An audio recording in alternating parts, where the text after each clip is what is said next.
You are a B2B service-based business owner and you are looking to gain more clients, create more impact, and more revenue in your business. Tune in to Amplify Your Marketing Message with Campbell Rapin. Every week, we're going to take you through how to build an audience of buyers, mastering your marketing message, and making offers that convert consistently. We'll see you all on the inside.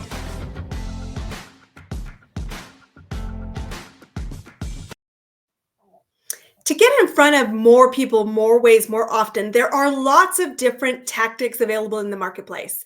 Today, I want to talk about my personal favorite, the number one strategy I use to accelerate the growth of my business and to have a constant, steady flow of qualified buyers who are interested in my programs and services, because it's one you should be running too. So often we think that getting in front of more people, more ways, more often means cha-ching and a lot of money. It doesn't have to be that way. And in fact, I personally love the low-tech, high-touch strategies, and they're the ones I run. They're simple, they're easy to execute, and they serve my business, which means they have a strong ROI and they're in alignment with how I like to run my business. So today we're talking about speaking. Speaking is the fastest path to cash. And as my mentor says to me frequently, Christine, you can build $1 million business by getting in front of more people, more ways, more often, and speaking well and using speaking as a strategy to create revenue. So that's what I do, and it is highly effective. In today's episode, I want to take you through 2 core elements to be using this strategy effectively, because I see a lot of people speaking and not as many people getting the $1 million business out of it. And whether you want $1 million or not is not the point. I know if you're choosing time, money, and bandwidth and running a strategy, you do want a good, healthy impact on your bottom line. So today, I want to talk to you about the ROI and 3 particular things you should be measuring in your strategy of speaking. And secondly, I want to talk about the types of speaking opportunities out there, because what I often hear to people is, and I'm like, seriously? This is the most efficient way I know how to do that. And they said, but I'm not you, Christine. I said, just so we're clear between you and I didn't start out to be a great speaker. I'm actually a highly introverted person who's learned to own the stage. When I was very young, I moved around a lot. In fact, I've lived in 5 countries, 30 cities, and some of those cities more than once. So when I was very young going through school, I was always the new kid in class, always standing at the front of the classroom. And when I was young, hiding behind my mother's legs, saying, I am terrified to introduce myself to new people. And I spent a lot of my life hating the spotlight. And yet I knew if I wanted to have friends by recess, I had to initiate. And when you're in business, it is so important that you initiate, because you're the leader. And you're the leader of your business, of your clients, of your prospects, of your vendors, and business is a leadership game. So I had to get good at standing in front of the classroom and saying, hi, my name is Christine Campbell, and telling people a little bit about me. As that grew, I eventually got to be so confident in my mind about what I was like as the speaking persona that I could step onto almost any stage in very short form and do a great job. So much so that when I was working for Procter & Gamble, when I lived in London, England, I was invited to be a course trainer, a corporate trainer globally on effective presentation skills. And I wasn't interested in teaching the sales and marketing peeps how to do this. Truthfully, I wanted to teach the HR, the finance, the R&D, the people who were not natural speakers, how to do this well. And a lot of my clients, I help on the same path, because speaking is a leveraged strategy, which means we know it. You cannot build new clients consistently in your business if you don't constantly get in front of strangers.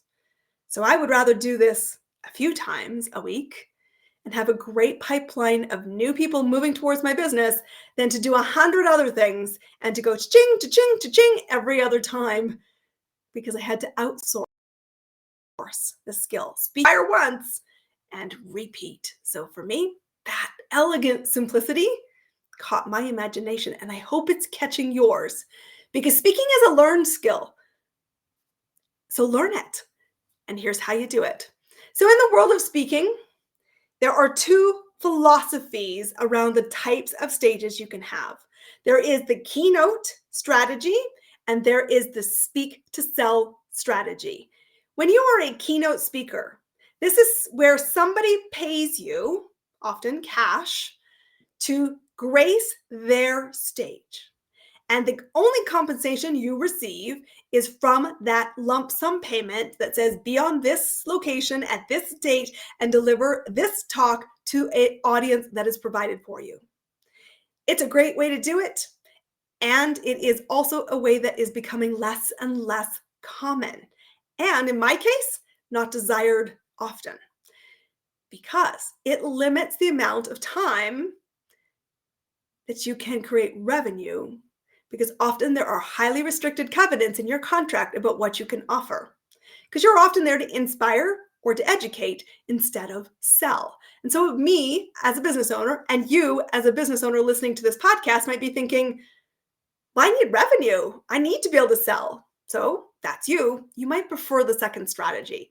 The second strategy, as I said, is called speak to sell. And what that means is you are not compensated by a flat rate to speak, but you have the opportunity to invite a call to action, to make an offer. Sometimes that's a free lead magnet, sometimes it's a paid program.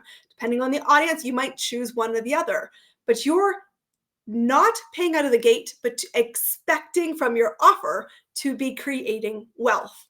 And the thing I love about this is this wealth isn't just once, it's the lifetime value, because as you bring a new person into your business, you might sell multiple programs to them over the course of the years that you serve each other. And it's a win, it's off the charts. But when you're speaking to sell, your goal means you have to be a great converter as a speaker. It's not enough just to inspire. It's not enough just to raise the room. You've got to get movement happening. And as you've heard before, if you've been a fan of this podcast a long while, movement is the key to cash. Movement and being able to move somebody from I'm curious to I want that is a critical skill. So if it's critical in every other marketing tactic you choose, it is absolutely still critical as a speaker. And you're going to need help with that because it doesn't come naturally.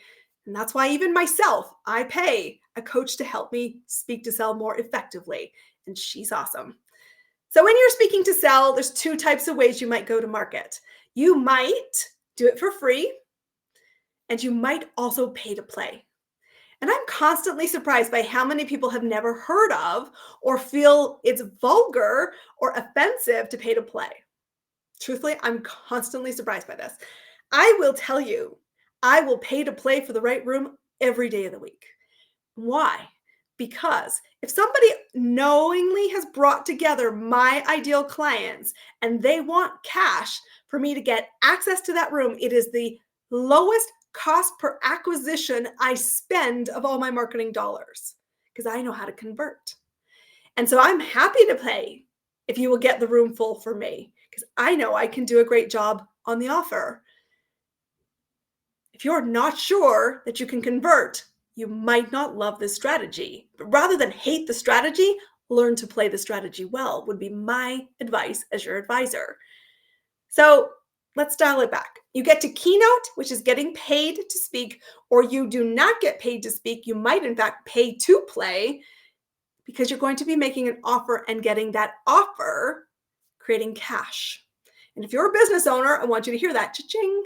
I want you to be getting cash out of your speaking. So now that you understand the framework and you know that speaking really is an incredible way to leverage audience and to be able to identify the potential buyer in the room, how? With movement, then you can really run this strategy and create a rather fast way to accelerate the growth of your client base. But the theory is great. I want you to be focused on what are you measuring? Because business is math. You cannot get away from this. Business is math.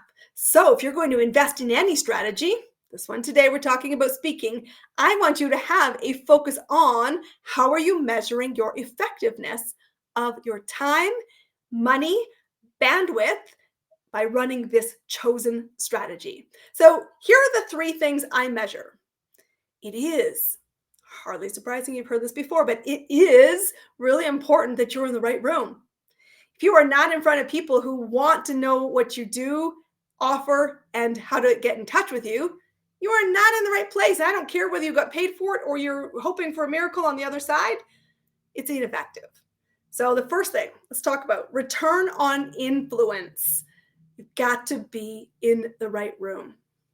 And you've got to know how to choose the right rooms. And that means vetted opportunities. That means referred opportunities. That means delivering and getting clear what do they need to create movement, and are you in a good situation to pitch that audience and that room. So, influence of this host, influence of the audience, influence of the action takers, and your ability to move people, critical. So, are you building influence? Not only are you influencing the people, you are seen as a person of influence. One of the things that's so fascinating is if you are endorsed by being invited onto somebody else's platform, either as a keynote or as a speak to sell speaker, suddenly people go, oh, they're an expert. Not because they told me they were an expert, but because somebody else endorsed them. So this is key. Your visibility on other people's stages immediately starts to build trust with a room of strangers. And that's a big win on the speed train. The other thing that you're gaining influence if you start to create your stages is you become a destination, a referral partner, somebody that they want to have strategic alliances with because you have access. And access to potential buyers creates big ripples for everybody. And so, as you're evaluating, is it the right room? Are they the right people I want to partner with? And do I want to step into this arena? I want you to be asking about the return of influence and looking at this as multifaceted, because not all speaking opportunities are equal. Yes, you do the deal, but I want to know, did you get client movement, qualified leads into your business? Because if not, the strategy was not effective.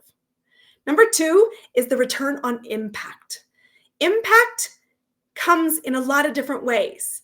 It is, in simple terms, did you create movement? Did you serve the audience well so that they took action? Did you solve a specific problem? And here, please, as somebody who hosts stages, you only will be selected if you solve a specific problem. No more pitching yourself as I can talk about business. I can talk about unicorns. I can talk about marketing. I can talk about SEO. Like, it's never going to get you booked on a really good stage of buyers in the room because it's too generic. You've got to be sure I solve a specific problem at a specific intersection point, and that's the right opportunity, and get yourself in it. But specificity is key. It's important that you're relevant. And I mean relevant from what's going on in the economic climate. You talking about strategies that won 10 years ago does not make you relevant today. I'm going to say that one more time for the people in the back. Talking about stuff that used to work 10 years ago and it's not working today does not give you credibility in the audience of today. I also want you to be relevant to understanding where is the audience at. And that's a good conversation to be having with the host before you either pitch or accept an invitation. Because if you're somebody who works with business owners that already have millions of dollars, team, and momentum in their business, and you're somebody who talks about what's it like to be a solopreneur, you're not relevant to that room. And so you've got to do the research, and that's conversations. And that's also essentially speaking. I want you to be sure that you're captivating and interesting and bringing the energy. And the most important thing you do, if you steal the show, is it's because you created value. I don't want you just to sizzle like a bright, shining star. I want you to be a shooting star with substance And value, remember, always, always, always is in the eyes of the audience, the next buyer. It's not in the value as you perceive it. So the best way to be asking, how do I deliver value, is to ask your event host, where are they at? What's their biggest concern? How can I bring enough value? And then bring it. Bring it with all of your bright, intense, amazing energy and move the mountain for them. So we've talked about return of influence and return of impact. The third thing I am measuring, and I invite you to be measuring if you're going to run speaking as your strategy to get in front of more buyers, to amplify your business, to create more revenue and profit, is to be thinking about the math. Investment. And investment is about the choice. Do you get paid or do you pay? What does it create from a time, money, partnership opportunity? And there are many times, this podcast, in fact, was one of them, where I said it was not about cash, it's about partnership. When I started this podcast, it was never about me attracting clients for my business, which is not common in the podcasting space. Most people do this because they think they're going to create clients. I wasn't interested in clients as my number one goal. It's not how I was going to measure the ROI. I wanted to find people who I could invite into my platform that would be valuable to my clients, my current clients, my past clients, and my future clients. And so it was about partnership well beyond money. That was the most important criteria I chose. And we're more than 100 episodes into this. And why am I still running the strategy? Because it works. Because I'm disciplined with it and I'm checking the business math. So let's pull it all together. You don't have to already be really comfortable the moment you take the stage. Speaking is an acquired skill. The first time I stepped on a stage, I was terrified. When I step on a stage today, I'm still terrified, but I'm very committed to serving the audience. And it's not about me. I have to show respect to the audience by being the best I can be. And so I put in the reps off screen, backstage, and I work and pay for mentors to help me be a great stage presence who moves the mountain. But you start. You simply choose to start. And why should you start? Because speaking is the fastest path to cash. My mentor is very often reminding me that when you're a great speaker and you're in the right rooms and you have a great high ticket offer, you can build $1 million business in 48 occasions a year. Well, I'd rather do 48 occasions of 365 days than to be doing 100 other things times 10. No, thank you. I want to create influence, impact, and investment that is strong to my bottom line. I want to remember that I get to choose which types of speaking opportunities I choose, whether it's keynote or speak to sell. What matters is your choices. What matters is how you communicate to the audience. And it goes without saying, so I'm going to say it, that in order to move a mountain, you've got to get those foundations that we talk about a lot here on this platform. You've got to know who the buyer is. You've got to be able to identify and move them from curious to paid client. And you've got to be really clear, what do they value and what makes you the must hire. And you've got to sizzle and have substance. And you've got to have confidence when you take the stage. So these are things that I do in my business. They're choices I personally made. And many of my clients choose to follow my footsteps. Not all, but many. And they do so because they see how effective it is for me. Influence is granted when you choose to step into an audience and say, I've got something important to share because I understand what you want and I've got expertise to help you get there. Speaking is a fun way to grow your business. It is an elegantly simple way to grow your business. So if you're thinking, kind of caught my imagination, Christine, then I want to invite you to start speaking today, to use these elegantly simple strategies, to choose the lane you want to get into, and to focus on the ROI, because you get better through lived experience. So today is the perfect day to make today day one. Get out there, go amplify your marketing message, and go crush it. I can't wait to see you on the next stage. I'll see you there. That's a wrap on another amazing episode of Amplify Your Marketing Message with me, your host, Christine Campbell Rapin. Be sure to subscribe on your favorite podcast platform so you don't miss another great episode. And be sure to visit christinecampbellrapin.com/podcast to get a free resource on how to master your marketing message. We'll see you all on our next episode.